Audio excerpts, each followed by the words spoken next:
नील नदी संसार की सबसे लंबी नदी है जो युगांडा, सूडान, वरुंडी व मिस्र से बहती हुई भूमध्य सागर में गिरती है। चलिए आगे बढ़ते हैं दोस्तों। अल्फाल्फा है, अल्फाल्फा क्या है आपको बताना है। तो देखिए दोस्तों, अल्फाल्फा एक प्रकार की घास है। क्या है? अल्फाल्फा एक प्रकार की घास है जिसकी खेती एक महत्वपूर्ण चारे के फसल के रूप में की जाती है। इसकी उत्पत्ति संभवतः दोस्तों तुर्की, ईरान या अफगानिस्तान में मानी जाती है। यह ठंडे मौसम का एक 12 मासी फलीदार पौधा है जो 20 वर्ष तक जीवित रह सकता है। ठीक है, और ध्यान रखिएगा इसका उपयोग हर्बल दवाइयों के रूप में भी किया जाता है। चलिए दोस्तों अगला प्रश्न देखेंगे। कोरोमंडल तट में स्थित है। कोरोमंडल तट कहाँ स्थित है? देखिए दोस्तों, कोरोमंडल तट ये दोस्तों एक चौड़ी तटीय मैदान है जो पूर्वी तमिलनाडु राज्य में अवस्थित है। कहां पर? पूर्वी तमिलनाडु राज्य में अवस्थित है। यहां पर आपका बी ऑप्शन राइट है। यह तट दोस्तों पूर्व में बंगाल की खाड़ी और पश्चिम में पूर्वी घाट और दक्षिण में कावेरी नदी के डेल्टा और उत्तर में उत्कल मैदान से घिरा हुआ है। इस क्षेत्र की उत्पत्ति दोस्तों तमिल मंदिरों की भूमि के रूप में जाना जाता रहा है। इस मंडल की औसत ऊंचाई 80 मीटर है। इसे आप लोग ध्यान रखिएगा। आगे बढ़ते हैं दोस्तों। निम्नलिखित ग्रहों में से कौन सा बाह्य ग्रह है? ऑप्शन आपके सामने है।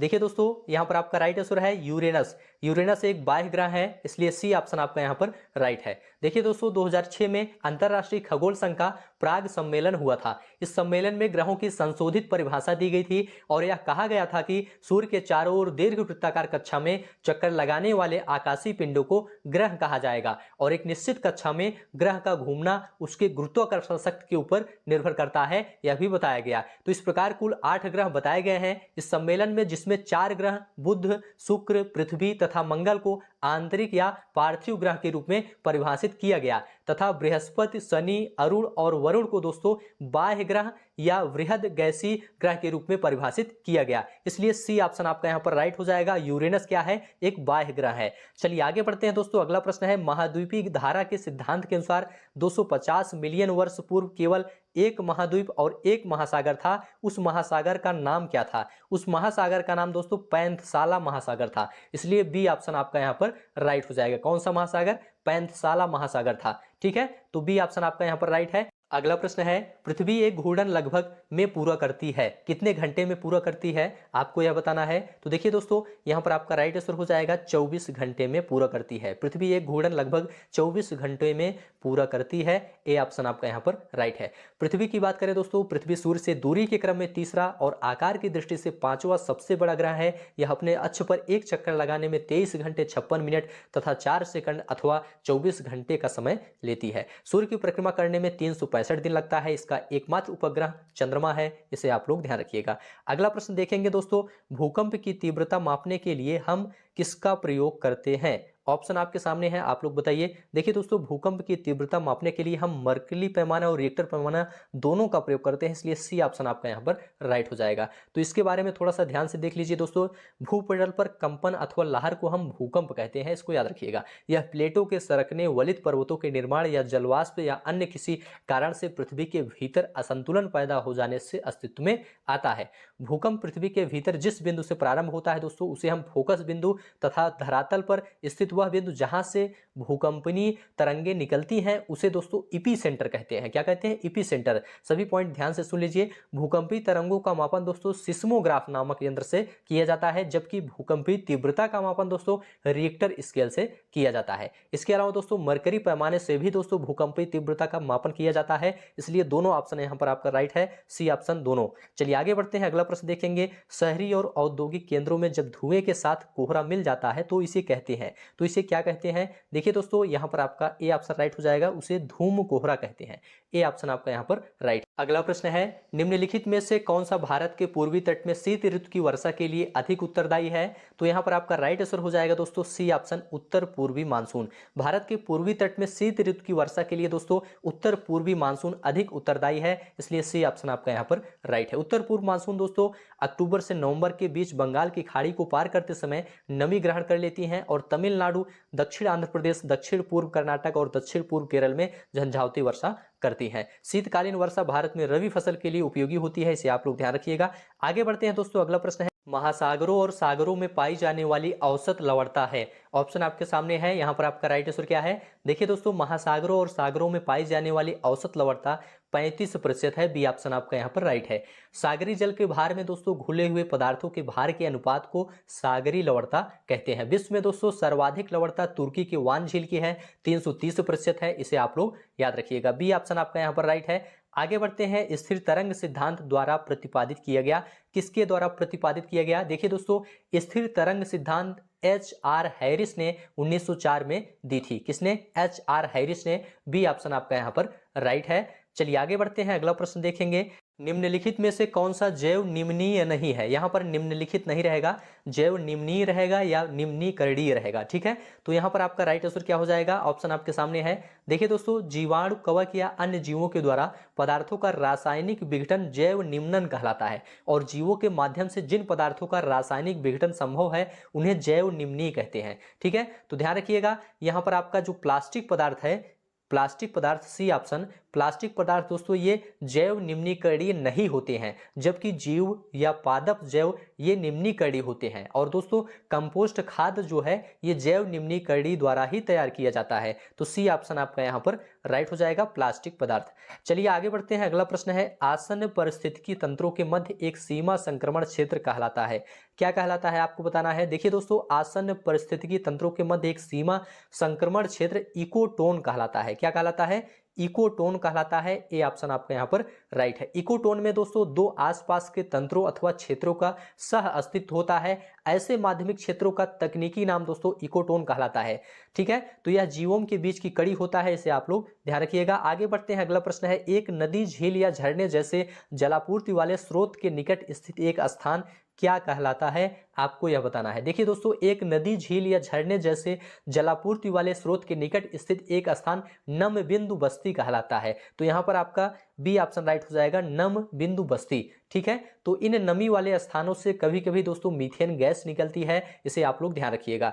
और भारत की बात करें, भारत में दोस्तों एक लोकटक झील है जो कि मणिपुर में है, और इसी झील पर तैरता हुआ गाद भी पाया जाता है, जिस पर लोग कभी कभी चलते भी हैं। ठीक है, और भारत के तमिलनाडु में दोस्तों पुलिकट झील पाई जाती है, और यहीं पर दोस्तों रॉकेट प्रक्षेपण होता है। ठीक है, तो इसे ध्यान रखिएगा, इससे संबंधित है। अगला प्रश्न है, राष्ट्रीय जनसंख्या नीति 2000 का लक्ष्य क्या था? राष्ट्रीय जनसंख्या नीति 2000 का लक्ष्य क्या था? देखिए दोस्तों, राष्ट्रीय जनसंख्या नीति 2000 का लक्ष्य कुल प्रजनन दर को 2010 तक 2.1 तक लाना था, इसलिए ए ऑप्शन आपका यहाँ पर राइट है। कुल प्रजनन दर को 2010 तक 2.1 तक लाना था। अगला प्रश्न है, निम्नलिखित में से कौन सा एक उत्तम गुणवत्ता का कोयला है? ऑप्शन आपके सामने है। देखिए दोस्तों, कोयले में उपस्थित कार्बन की मात्रा के आधार पर इसकी गुणवत्ता की पहचान की जाती है। किसके आधार पर? कार्बन की मात्रा के आधार पर इसकी गुणवत्ता की पहचान की जाती है। कार्बन की उपस्थिति के आधार पर ही दोस्तों कोयले को एंथ्रासाइट, बिटुमिनस, लिग्नाइट या पीत के रूप में वर्गीकृत किया जाता है, जिसमें दोस्तों सर्वोत्तम गुणवत्ता का एंथ्रेसाइट कोयला होता है, इसे ध्यान रखिएगा। सर्वोत्तम या फिर उत्तम गुणवत्ता का कोयला एंथ्रेसाइट कोयला होता है। इसमें कार्बन की मात्रा दोस्तों 80 से 95% पाई जाती है, और यह जलते समय धुआं नहीं देता है। एंथ्रेसाइट कोयला दोस्तों जलते समय धुआं नहीं देता है, और भारत में इस प्रकार मतलब एंथ्रेसाइट जो कोयला है ये जम्मू कश्मीर राज्य से प्राप्त होता है। चलिए आगे बढ़ते हैं, अगला प्रश्न देखेंगे, निम्नलिखित में से किसे काली पृथ्वी मृदा कहते हैं? तो यहाँ पर आपका राइट आंसर है दोस्तों, चरणोजेम को काली पृथ्वी मृदा कहते हैं। सी ऑप्शन आपका यहाँ पर राइट है। अगला प्रश्न है दोस्तों, भारत का उत्तर दक्षिण विस्तार कितना है? ऑप्शन आपके सामने है, यहाँ पर आपका राइट आंसर क्या है? देखिए दोस्तों, भारत का उत्तर दक्षिण दिशा में विस्तार 3214 किलोमीटर है, और पूर्व से पश्चिम दिशा में विस्तार 2933 किलोमीटर है, इसे आप लोग ध्यान रखिएगा। आगे बढ़ते हैं, पूर्वी और पश्चिमी घाट पर मिलते हैं। किस पर मिलते हैं पूर्वी और पश्चिमी घाट? तो ध्यान रखिएगा, पूर्वी व पश्चिमी घाट दोस्तों नीलगिरी पहाड़ियों पर मिलते हैं, इसलिए सी ऑप्शन आपका यहाँ पर राइट है, नीलगिरी की पहाड़ियां। आगे बढ़ते हैं दोस्तों, ग्रीष्म अयनांत को होता है, कब होता है? देखिए दोस्तों, प्रत्येक वर्ष 21 जून को ग्रीष्म अयनांत होता है, इसलिए सी ऑप्शन आपका यहाँ पर राइट है। यह वर्ष का सबसे बड़ा दिन होता है, और शीतकालीन अयनांत दोस्तों 21 या 22 दिसंबर को होता है, और इस तिथि को रात दिन की तुलना में बड़ी होती है, इसे आप लोग ध्यान रखिएगा। आगे बढ़ते हैं, भारत में अपनाई गई मानक मध्याह्न या मेरिडियन है, कितना है आपको यह बताना है। देखिए दोस्तों, यहाँ पर आपका राइट आंसर है 82 डिग्री 30 अंश पूर्व। भारत में अपनाई गई मानक मध्याह्न 82 डिग्री 30 अंश पूर्व है, इसलिए ए ऑप्शन आपका यहाँ पर राइट है। आगे बढ़ते हैं दोस्तों, अगला प्रश्न है निम्नलिखित में से कौन सा बड़ी प्लेट का एक उदाहरण है। ऑप्शन आपके सामने है, यहाँ पर आपका राइट आंसर क्या हो जाएगा। तो देखिए दोस्तों, यहाँ पर ए ऑप्शन प्रशांत प्लेट जो है यह बड़ी प्लेट का एक उदाहरण है, इसलिए ए ऑप्शन आपका यहाँ पर राइट हो जाएगा। आगे बढ़ते हैं, पीडमार्ट मैदान द्वारा बने होते हैं, किसके द्वारा बने होते हैं आपको यह बताना है। तो देखिए दोस्तों, यहाँ पर आपका राइट आंसर क्या हो जाएगा, यहाँ पर आपका सी ऑप्शन राइट हो जाएगा, नदियों द्वारा। पीडमार्ट मैदान नदियों द्वारा बने होते हैं, इसलिए सी ऑप्शन आपका यहाँ पर राइट है। आगे बढ़ते हैं, संवहनी वर्षा अधिकांशतः प्रतिदिन में होती है, किस क्षेत्र में होती है। देखिए दोस्तों, संवहनी वर्षा अधिकांशतः भूमध्य रेखीय क्षेत्र में होती है, इसलिए डी ऑप्शन आपका यहाँ पर राइट है। आगे बढ़ते हैं, अगला प्रश्न देखेंगे, महाद्वीपीय उद्भव के अवसाद कहलाते हैं, क्या कहलाते हैं आपको यह बताना है। देखिए दोस्तों, महाद्वीपीय उद्भव के अवसाद भूजात कहलाते हैं, क्या कहलाते हैं, भूजात कहलाते हैं, इसलिए बी ऑप्शन आपका यहाँ पर राइट है। चलिए आगे बढ़ते हैं, अगला प्रश्न देखेंगे, भारत में उच्चतम ज्वार क्षेत्र के पास देखा जाता है, किस तट के पास देखा जाता है, गुजरात या सुंदरवन क्षेत्र या विशाखापट्टनम या तमिलनाडु तट। तो देखिए दोस्तों, यहाँ पर आपका ए ऑप्शन राइट है, गुजरात तट। भारत में उच्चतम ज्वार क्षेत्र गुजरात तट के पास देखा जा सकता है, ठीक है, इसे आप लोग ध्यान रखिएगा। देश में खंभात की खाड़ी, कच्छ की खाड़ी और हुगली की एस्चुरी ज्वारीय ऊर्जा के लिए उपयुक्त स्थल माना जाता है, जिनका विभव 1000 मेगावाट है। भारत में दोस्तों तट रेखा के सहारे लगभग 40,000 मेगावाट लहर विद्युत उत्पादन की संभावना है। आगे बढ़ते हैं, अगला प्रश्न है, प्रवाल भित्तियां की बनी होती हैं, किसकी बनी होती हैं। देखिए दोस्तों, प्रवाल भित्तियां कोरल पॉलिप्स की बनी होती हैं, यहाँ पर आपका ए ऑप्शन राइट है, कोरल पॉलिप्स, ठीक है। आगे बढ़ते हैं, अगला प्रश्न है, लिखित में से कौन सा शब्द होमोसेपियन से संबंधित है। ऑप्शन आपके सामने है। देखिए दोस्तों, आधुनिक समय में पाए जाने वाले मनुष्य को होमोसेपियंस के नाम से जाना जाता है, जो सर्वाहारी होते हैं। होमोसेपियंस वर्तमान समय से लगभग 5 लाख वर्ष पूर्व पाए जाते थे, जिनकी खोपड़ी का आकार आधुनिक व्यक्ति से कुछ भिन्न था। होमो दोस्तों एक लैटिन शब्द है जिसका अर्थ है मनुष्य या मानव, तो यहाँ पर आपका सर्वाहारी बिल्कुल राइट है। होमोसेपियंस से संबंधित शब्द यहाँ पर सर्वाहारी है, सी ऑप्शन राइट है। आगे बढ़ते हैं दोस्तों, अगला प्रश्न है, एडकुंडे पुस्तक द्वारा लिखी गई, किसके द्वारा लिखी गई आपको यह बताना है। देखिए दोस्तों, कार्ल रिटर द्वारा यह लिखी गई थी, यहाँ पर आपका बी ऑप्शन राइट है। एडकुंडे पुस्तक दोस्तों कार्ल रिटर द्वारा लिखी गई। कार्ल रिटर दोस्तों एक जर्मन सुप्रसिद्ध भूगोलवेत्ता थे, जो आधुनिक भूगोल को पृथ्वी के विज्ञान के रूप में होना चाहिए के प्रबल समर्थक रहे हैं। इनके रचनाओं में दोस्तों मनुष्य की प्रकृति एवं इतिहास पर भूगोल का प्रभाव और एडकुंडे प्रमुख है, इन्हें आप लोग ध्यान रखिएगा। आगे बढ़ते हैं, अगला प्रश्न है, लिब्बे श्रोयम की संकल्पना द्वारा विकसित की गई, किसके द्वारा विकसित की गई थी आपको यह बताना है। तो देखिए दोस्तों, यहाँ पर आपका राइट आंसर हो जाएगा बी ऑप्शन रेटजेल, यहाँ पर बी ऑप्शन राइट है। फ्रेडरिक रेटजेल पृथ्वी को जैविक इकाई के रूप में मानते थे, जिसे लिब्बे श्रोयम कहते हैं, ठीक है। तो लिब्बे श्रोयम की संकल्पना इन्होंने ही दी है, बी ऑप्शन आपका यहाँ पर राइट है। जनसंख्या के सिद्धांतों पर एक निबंध किसके द्वारा लिखा गया है। ऑप्शन आपके सामने है, यहाँ पर आपका राइट आंसर क्या है। देखिए दोस्तों, जनसंख्या के सिद्धांतों पर एक निबंध माल्थस द्वारा लिखा गया है, इसलिए बी ऑप्शन आपका यहाँ पर राइट है। आगे बढ़ते हैं दोस्तों, अगला प्रश्न देखेंगे, कौन सी नहर प्रशांत और अटलांटिक महासागर को जोड़ती है। ऑप्शन आपके सामने है, यहाँ पर आपका राइट आंसर क्या हो जाएगा। देखिए दोस्तों, यहाँ पर आपका राइट आंसर हो जाएगा सी ऑप्शन, पनामा नहर जो है ये प्रशांत और अटलांटिक महासागर को जोड़ती है। तो देखिए दोस्तों, गोयलथस को पनामा नहर बनाने के लिए जाना जाता है, इन्हें आप लोग याद रखिएगा, जो अटलांटिक महासागर और प्रशांत महासागर को जोड़ती है, ठीक है। और यह निश्चित लक्ष्य से 2 साल पहले 1914 में बनकर तैयार हुई थी, इसे भी आप लोग ध्यान रखिएगा। इस नहर का विचार सर्वप्रथम दोस्तों स्पेन के राजा चार्ल्स पंचम के दिमाग में वर्ष 1534 ईस्वी के आसपास आया था। चलिए आगे बढ़ते हैं, अगला प्रश्न देखेंगे, विश्व में सर्वाधिक कॉफी उत्पादक देश है। विश्व में सर्वाधिक कॉफी उत्पादक देश कौन सा है।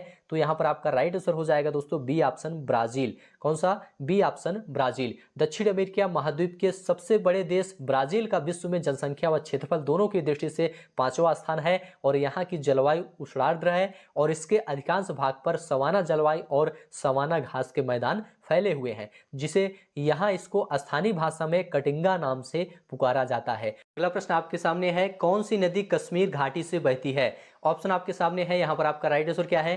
देखिए दोस्तों, यहाँ पर आपका राइट आंसर है ए ऑप्शन, झेलम नदी कश्मीर घाटी से बहती है। झेलम दोस्तों ये सिंधु नदी की सहायक नदी है, इसे आप लोग ध्यान रखिएगा। चलिए आगे बढ़ते हैं, अगला प्रश्न देखेंगे। फ्रांस के ऊपर आल्प्स से रोन घाटी से होकर भूमध्य सागर की ओर बहने वाली पवन क्या कहलाती है?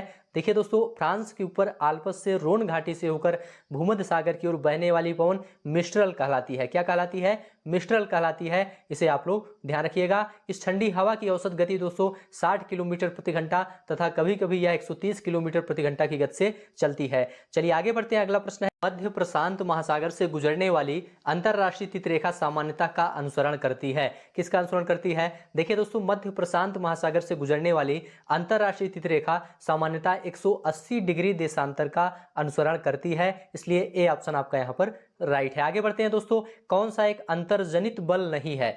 ऑप्शन आपके सामने है, यहाँ पर आपका राइट आंसर क्या है? तो देखिए दोस्तों, यहाँ पर आपका डी ऑप्शन राइट है, अपरदन। दोस्तों ये अंतर्जनित बल नहीं है, यह दोस्तों बहिर्जनित बल है। ठीक है, तो यहाँ पर आपका डी ऑप्शन बिल्कुल राइट है। देखिए दोस्तों, भूपटल पर परिवर्तन मुख्यतः दो बलों अंतर्जात और बहिर्जात के कारण होती है। अंतर्जात बल भूतल पर विषमताओं का सृजन करता है। देखिए दोस्तों, जो पटल विरूपण, तनाव, संपीड़न, भ्रंशन और ज्वालामुखीता होती हैं, ये सब अंतर्जनिक आकृति प्रक्रियाएं हैं। कौन सी? अंतर्जनित आकृति प्रक्रियाएं या अंतर्जनित बल आप कह सकते हैं। जबकि जो अपक्षय, वृहदक्षरण और अवर्दन और निक्षेपण, ये सब दोस्तों बहिर्जनित भू आकृति प्रक्रियाएं हैं या बहिर्जनित बल है। तो डी ऑप्शन आपका यहाँ पर राइट है। आगे बढ़ते हैं, ऊर्ध्वाधर संधियों में घुसने वाला और ठोस हो जाने वाला मैग्मा कहलाता है। क्या कहलाता है? आपको यह बताना है। देखिए दोस्तों, ऊर्ध्वाधर संधियों में घुसने वाला और ठोस हो जाने वाला मैग्मा डाइक कहलाता है, इसलिए ए ऑप्शन आपका यहाँ पर राइट है। तो चलिए आगे बढ़ते हैं, अगला प्रश्न देखेंगे। अगला प्रश्न है, जब उष्ण और हल्की वायु ठंडे और अधिक गहरी वायु के विरुद्ध चलती है तो पूर्ववर्ती दूसरी के ऊपर चढ़ जाती है और यह एक वाताग्र कहलाता है। क्या कहलाता है? आपको यह बताना है। देखिए दोस्तों, जब उष्ण और हल्की वायु ठंडे और अधिक गहरी वायु के विरुद्ध चलती है तो पूर्ववर्ती दूसरी के ऊपर चढ़ जाती है, तो यह एक वाताग्र, उष्ण वाताग्र कहलाता है। क्या कहलाता है? उष्ण वाताग्र कहलाता है, इसलिए बी ऑप्शन आपका यहाँ पर राइट है। देखिए दोस्तों, उष्ण चक्रवात के आने पर वर्षा प्रारंभ हो जाती है। इस वाताग्र में दोस्तों गर्म हवा धीरे धीरे ऊपर उठती है और वर्षा मंद गति से परंतु अधिक देर तक होती है। चलिए आगे बढ़ते हैं, अगला प्रश्न देखेंगे। ध्रुवीय वाताग्र सिद्धांत द्वारा प्रतिपादित किया गया, किसके द्वारा प्रतिपादित किया गया? आपको यह बताना है। देखिए दोस्तों, ध्रुवीय वाताग्र सिद्धांत वी जर्कनेस द्वारा प्रतिपादित किया गया। किसके द्वारा? वी जर्कनेस द्वारा प्रतिपादित किया गया। ये एक नॉर्वेजियन भौतिक विज्ञानी और मौसम विज्ञानी थे। ध्रुवीय वाताग्र सिद्धांत का संबंध दोस्तों चक्रवातों की उत्पत्ति से संबंधित है, इसे आप लोग ध्यान रखिएगा। चलिए आगे बढ़ते हैं, अगला प्रश्न देखेंगे। प्रकाशीय क्षेत्र की गहराई के बीच है, किसके बीच है? 800 से 1000 मीटर के बीच, या 200 मीटर तक, या 500 से 1000 मीटर, या 1.5 किलोमीटर तक। देखिए दोस्तों, प्रकाशीय क्षेत्र की गहराई 200 मीटर तक होती है। कितना होती है? 200 मीटर तक होती है। इसका तात्पर्य यह है कि प्रकाश जल या समुद्र में 200 मीटर तक जाता है, इसके बाद आगे नहीं बढ़ पाता है और जल के अंदर अंधेरा होता है। तो इसी कारण दोस्तों, जब गोताखोर समुद्र में गहराई तक उतरते हैं तो उनके सिर पर लाइट लगी होती है। गोताखोर जब समुद्र में उतरते हैं तो कृत्रिम श्वास को लेकर जाते हैं, इसे आप लोग ध्यान रखिएगा। आगे बढ़ते हैं, क्यूरोसियो धारा में देखी जाती है। क्यूरोसियो धारा किस महासागर में देखी जाती है? देखिए दोस्तों, क्यूरोसियो धारा एक गर्म जलधारा है जो प्रशांत महासागर में देखी जाती है, इसलिए बी ऑप्शन आपका यहाँ पर राइट है। तापीय ऊर्जा परियोजना निम्नलिखित में से किस पर कोई प्रभाव नहीं डालता है? ऑप्शन आपके सामने है, यहाँ पर आपका राइट आंसर क्या है? देखिए दोस्तों, तापीय ऊर्जा परियोजना में ध्वनि प्रदूषण पर कोई प्रभाव नहीं पड़ता है। किस पर? ध्वनि प्रदूषण पर कोई प्रभाव नहीं पड़ता है, इसलिए सी ऑप्शन आपका यहाँ पर राइट है। आगे बढ़ते हैं दोस्तों, एक पारिस्थितिकी तंत्र में सकल प्राथमिक उत्पादन से हानियां घटाकर इंगित की जाती हैं। ऑप्शन आपके सामने है। देखिए दोस्तों, एक पारिस्थितिकी तंत्र में सकल प्राथमिक उत्पादन से हानियां घटाकर निवल प्राथमिक उत्पादन इंगित किया जाता है, इसलिए डी ऑप्शन आपका यहाँ पर राइट है, निवल प्राथमिक उत्पादन। देखिए दोस्तों, किसी भी पारिस्थितिकी तंत्र में ऊर्जा का जो अंतिम स्रोत है वह सूर्य होता है और प्राथमिक उत्पादक जो होते हैं हरे पौधे प्रकाशीय ऊर्जा को प्रयुक्त करके प्रकाश संश्लेषण की क्रिया द्वारा कार्बनिक पदार्थों का निर्माण करते हैं, इसे आप लोग ध्यान रखिएगा। आगे बढ़ते हैं, कृषि भूमि प्रयोग मॉडल एक आर्थिक मॉडल है, यह किसके द्वारा बताया गया है? ऑप्शन आपके सामने है, यहाँ पर आपका राइट आंसर क्या हो जाएगा? देखिए दोस्तों, कृषि भूमि प्रयोग मॉडल एक आर्थिक मॉडल है, यह वान थ्यूनेन द्वारा बताया गया है, इसलिए आपका यहाँ पर ए ऑप्शन राइट हो जाएगा। चलिए आगे बढ़ते हैं, अगला प्रश्न, भारत में जनसंख्या की नकारात्मक वृद्धि में हुई थी, कब हुई थी? ऑप्शन आपके सामने है। देखिए दोस्तों, भारत में जनसंख्या की नकारात्मक वृद्धि 1911-1921 दशक के बीच हुई थी, जो 0.31% थी, इसलिए बी ऑप्शन आपका यहाँ पर राइट है। इसीलिए वर्ष 1921 के साल को द ग्रेट डिवाइड कहा जाता है और इसके बाद हमारे देश की जनसंख्या लगातार बढ़ती जा रही है। ऐसा अनुमान जताया जा रहा है कि वर्ष 2030 तक देश की जनसंख्या चीन को पीछे छोड़कर आगे निकल जाएगी। चलिए आगे बढ़, भारत में कौन सा राज्य कॉफी का सबसे बड़ा उत्पादक राज्य है? ऑप्शन आपके सामने है, यहाँ पर आपका राइट आंसर क्या है? देखिए दोस्तों, देश का सर्वाधिक कहवा उत्पादक राज्य कर्नाटक है, इसलिए डी ऑप्शन आपका यहाँ पर राइट है। और विश्व में सर्वाधिक उत्पादक दोस्तों ब्राजील करता है, इसे भी आप लोग ध्यान रखिएगा। आगे बढ़ते हैं, भारत में नगरीय बस्ती के लिए एक निष्कर्ष है, क्या निष्कर्ष है आपको यह बताना है। देखिए दोस्तों, भारत में नगरीय बस्ती के लिए सीमा 5000 या अधिक जनसंख्या निर्धारित की गई है, इसलिए ए ऑप्शन आपका यहाँ पर राइट है, 5000 या अधिक जनसंख्या।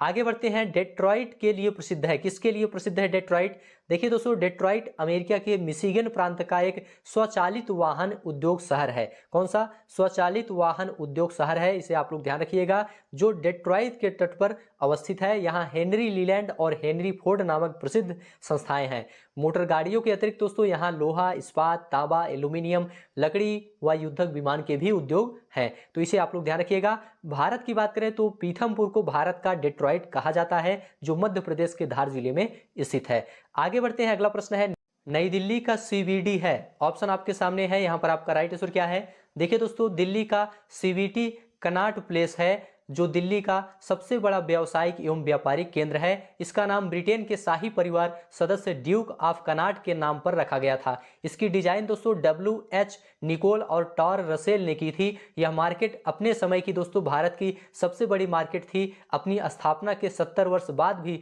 लगभग यहाँ सभी अंतर्राष्ट्रीय ब्रांड के कपड़ों के शोरूम हैं, इसे आप लोग ध्यान रखिएगा। आगे बढ़ते हैं, हीलियोसेंट्रिक सिद्धांत को किसके द्वारा प्रतिपादित किया गया था? ऑप्शन आपके सामने है, यहाँ पर आपका राइट आंसर क्या है? देखिए दोस्तों, हीलियोसेंट्रिक सिद्धांत को कोपरनिकस द्वारा प्रतिपादित किया गया था, इसलिए ए ऑप्शन आपका यहाँ पर राइट है।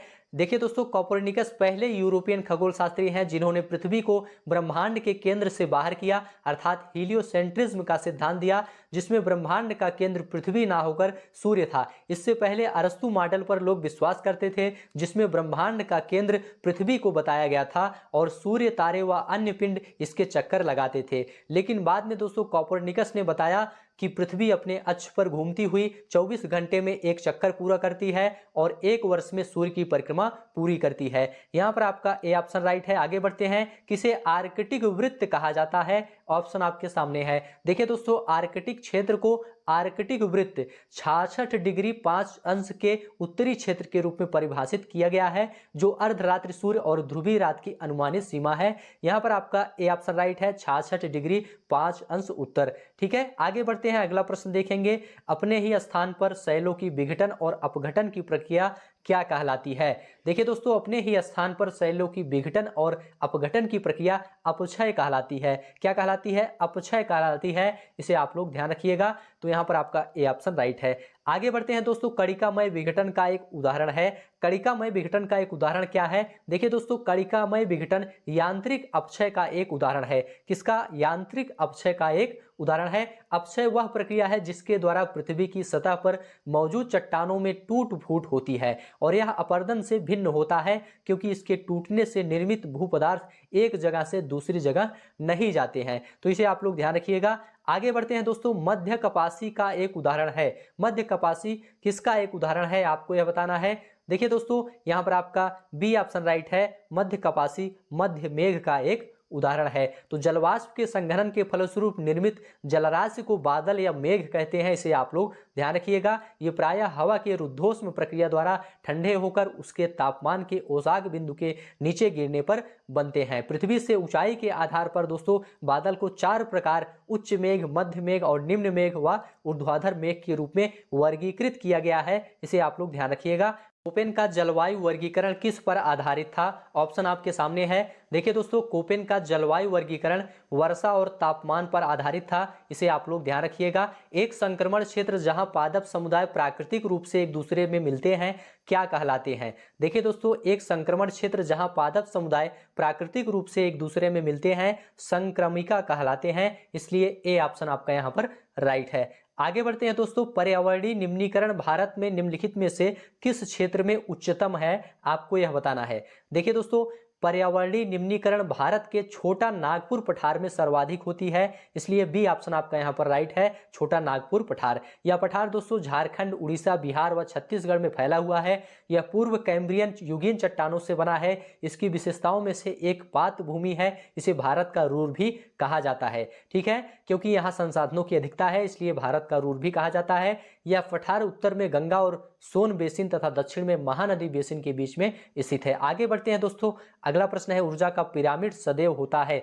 देखिए दोस्तों, ऊर्जा का पिरामिड सदैव सीधा होता है। इसलिए बी ऑप्शन आपका यहाँ पर राइट हो जाएगा। तो ध्यान रखिएगा, ऊर्जा पिरामिड का उपयोग खाद्य श्रृंखला के साथ एक जीव से दूसरे जीव में ऊर्जा हस्तांतरण में किया जाता है। जैसे हम ऊर्जा पिरामिड के ऊपर से नीचे की ओर बढ़ते हैं, ऊर्जा कम होती जाती है। इसे आप लोग ध्यान रखिएगा। आगे बढ़ते हैं दोस्तों, अगला प्रश्न है, किसने भूमि प्रयोग अध्ययन आरंभ किया और ब्रिटेन का भूमि प्रयोग मानचित्र प्रस्तावित किया? तो देखिए दोस्तों, एल.डी. स्टंप ने भूमि प्रयोग अध्ययन आरंभ किया और ब्रिटेन का भूमि प्रयोग मानचित्र प्रस्तावित किया। इसलिए बी ऑप्शन आपका यहाँ पर राइट है, एल.डी. स्टंप। ठीक है, आगे बढ़ते हैं दोस्तों, अगला प्रश्न है, मसाई जनजाति में पाई जाती है? कहां पाई जाती है? देखिए दोस्तों, मसाई जनजाति अफ्रीका में पाई जाती है। इसलिए ए ऑप्शन आपका यहाँ पर राइट है। मसाई जनजाति दोस्तों ये झोपड़ियों में रहते हैं जिनकी आकृति अंडाकार होती है। मसाई जाति में दोस्तों एक दल का प्रमुख धार्मिक नेता होता है जिसे लैबान कहते हैं। तो ध्यान रखिएगा, इसे यहाँ पर आपका ए ऑप्शन राइट है। इस प्रकार से दोस्तों आज का वीडियो यहाँ पर समाप्त होता है। ये सभी प्रश्न दोस्तों 2019 में टीजीटी भूगोल के अंतर्गत पूछे गए हैं। यह वीडियो आपको कैसा लगा आप लोग जरूर बताइए। वीडियो अच्छा लगा है तो चैनल को सब्सक्राइब करिए, कमेंट में लिखकर जरूर बताइए। अभी के लिए इतना ही। वीडियो देखने के लिए आप सभी का बहुत बहुत धन्यवाद।